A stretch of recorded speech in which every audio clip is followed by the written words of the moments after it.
You may not realize it yet, but you are in constant conversation with yourself. There's a voice in your head narrating every experience. It comments, judges, questions, plans, replays, and anticipates. Sometimes it lifts you up, and sometimes it drags you down into the deepest corners of fear, doubt, and despair. That voice is your inner voice, and learning to master it may be one of the most powerful things you'll ever do. Here at SynterFuse, we invite you to begin a journey today. A journey guided by our ARC framework: reflect, transform, and contribute. This isn't just a clever acronym, it's a rhythm of growth.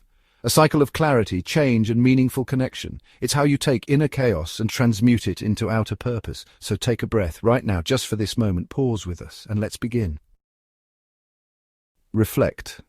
Let's start by going inward. You've heard that voice in your head your whole life. It's been with you since childhood. Sometimes it sounds like a mentor, other times like a critic. But have you ever really listened to it, sat with it, asked where it comes from, whether it's even yours? The voice in your head is powerful. It shapes how you see yourself. It shapes how you see the world. And according to psychologist Kross, that voice can be your greatest asset or your worst enemy. He calls the dark side of the inner voice chatter. That's when your mind loops over worries, doubts, fears, gripping them like a spinning top that never stops. And in those moments, the voice becomes your jailer. It can hijack your attention. It can paralyze your actions. It can destroy your peace.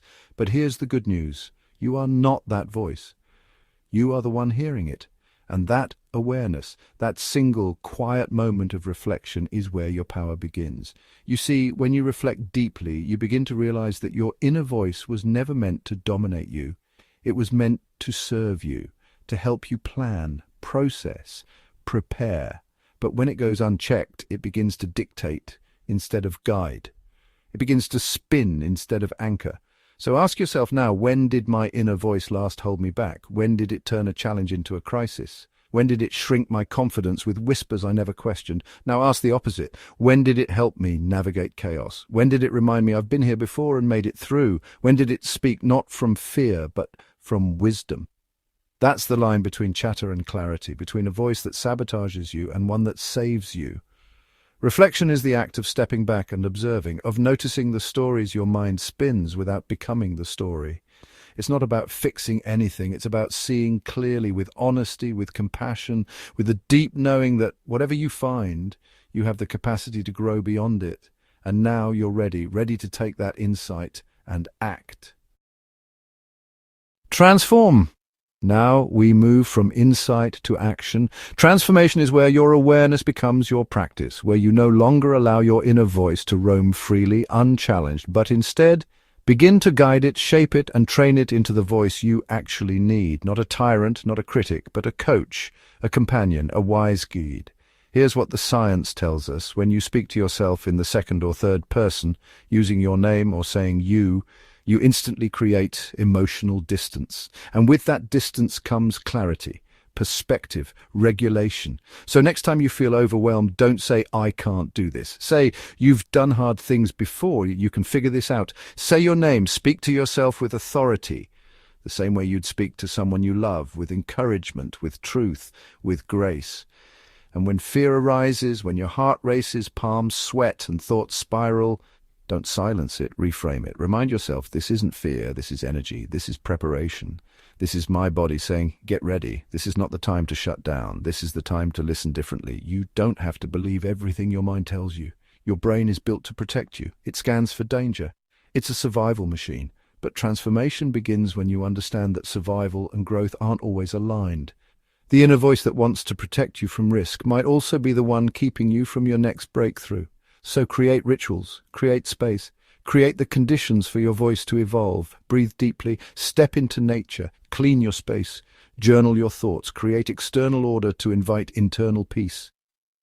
Transformation isn't about erasing the old voice. It's about teaching it new language, giving it new cadence, upgrading its vocabulary from threat to challenge, from failure to feedback, from doubt to discovery.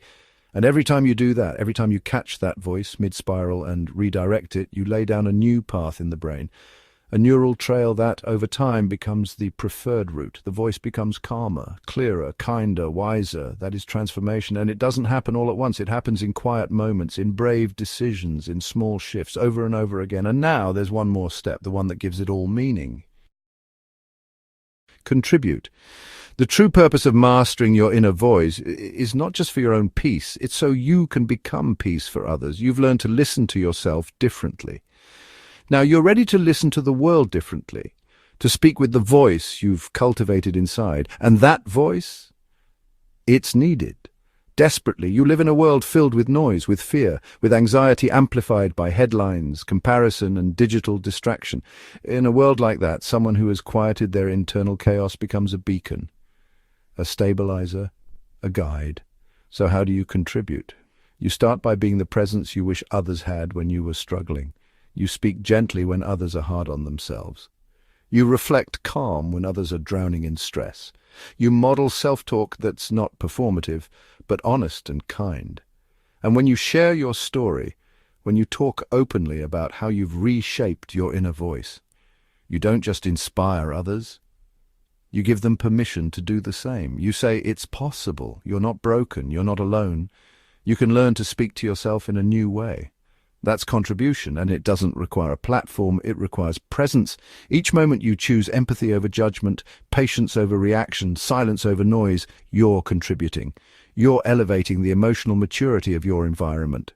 You're making emotional intelligence contagious. And you're not just changing your life, you're quietly changing the world. So here you are, you've reflected, you've transformed, and now you contribute.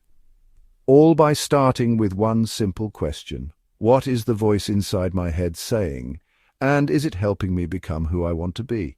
Now you know that voice is not fixed. It's not fate. It's flexible.